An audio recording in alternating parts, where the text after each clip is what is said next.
Hello guys, welcome back to my channel. For today's video, mag-unbox na naman tayo ng ating item. Bali, from ano siya, Shopee.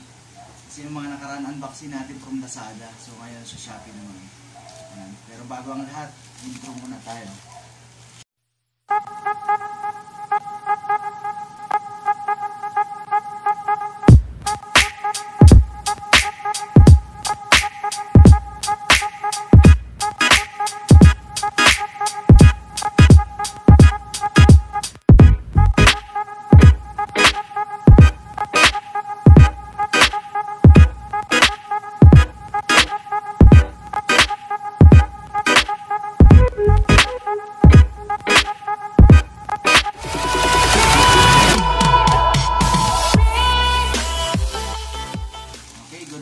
Guys, for today's video, mag-unbox tayo ng isang bike parts. Ayan, nakabili kasi ako sa Shopee ng napakamurang cassette type hub. So, pero bago natin buksan to, kung bago ka lang sa aking channel, huwag mong kakalimutan mag-like, mag-share, at syempre mag-subscribe. Pindutin na rin ang ring bell all para updated ka sa mga bagong video na i-upload ko. Ayan, kung ikaw ay mahilig sa bike, sa mga biyahe, tamang-tama yung pinuntahan mo kasi dito sa channel na to makikita mo yung mga adventure namin sa pagbabike, mga pinupuntahan namin lugar. Meron din tayo mga unboxing, mga reviews ng mga accessories at saka parts ng ating mga bisikleta.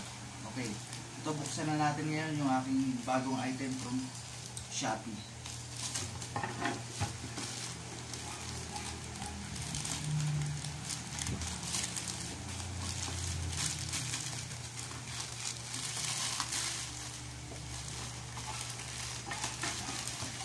Yan. Yung aking bagong cassette type hub. Yan. Ito, napakamura lang to. Super affordable to sa mga mahilig mag-upgrade. Tapos, wala masyadong budget. Ito talagang napakaganda kasi sobrang mura. Tingin ko ito yung pinakamurang budget hub sa ngayon. At hindi lang yan. Kasi itong hub na to is Tunog Mayaman. Di nga! Natin kung anong laman ito.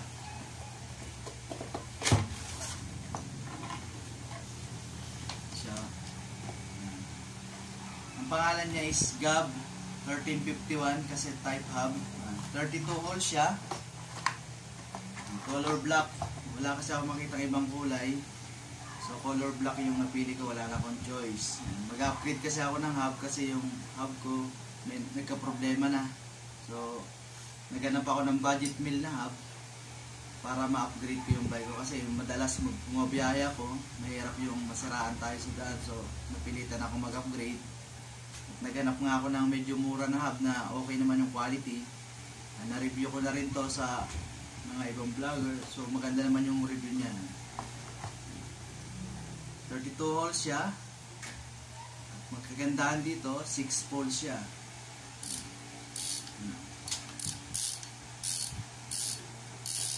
Hindi maingay.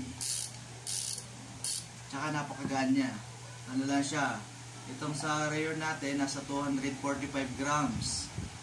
Tapos itong front naman natin na hub is nasa 137 grams. So magaan lang siya. Bali yung materials niya, alloy 6061. So, napakagaan siya. Ito yung mga kasama niyang iba. Quick release na rin siya.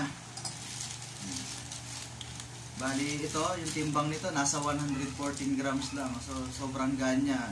Itong tatlo na to nasa 496 grams lang. So wala pang kalahating kilo. Sobrang gaan talaga niya. Hey, that's pretty good. Kasama ito, spacer.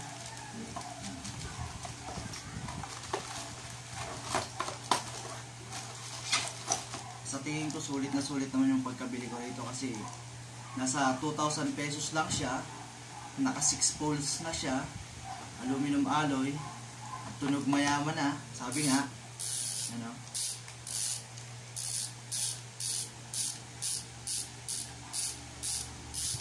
Mamaya ipapakabit na rin natin to sa mekaniko. para ma-sound check natin pag nakalagay na siya sa bisikleta.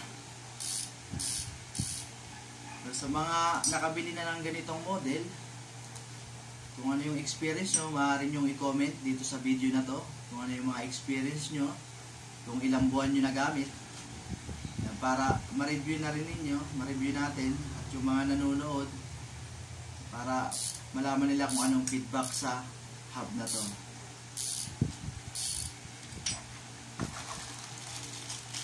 Shoutout nga pala sa mga 900 subscriber ko. Malapit na tayo mag 1,000. Sana pagpatuloy nyo lang yung suporta sa aking channel, sa aking ABM na lagi sa mga suporta kapag pag-grow ng aking channel. Maraming salamat sa inyo, sa Team Ray Journey, Team ABM, sa aking grupo sa Gilban Bikers Club. Yan. Wala muna tayong biyahe ngayon kasi panggabi tayo sa trabaho, pero sa susunod na buwan, yan, pang umaga na tayo, makakabiyahe na ulit tayo. Kung nagustuhan mo itong hub na to at plano mo rin bumili, mag-iwan ako ng link dito sa description ng video na ito para kung interesado ka, i-click mo lang yan, mag-place ka ng order. Cash on delivery ito, bali sa Shopee. Nag-canvas din ako sa Lazada pero mas mura dun sa Shopee, kaya sa Shopee ako nakabili ng ganitong hub. Para natin mapakapit ito, gagawa ulit ako ng isang video para sa review itong item na to. Tapos after 1 month na paggamit ko nito, isa sound check ulit natin kung may pinagbago ba. Ayan.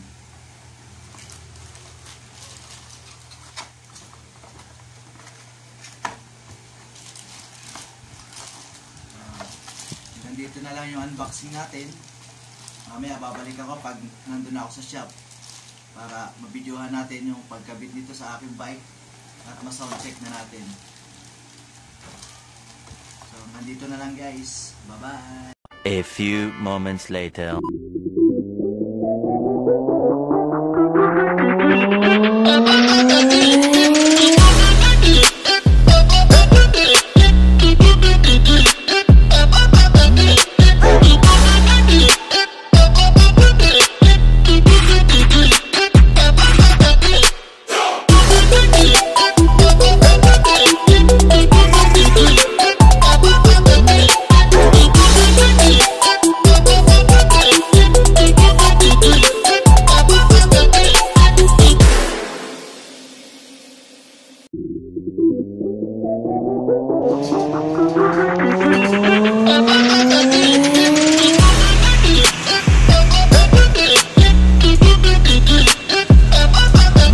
A few moments later.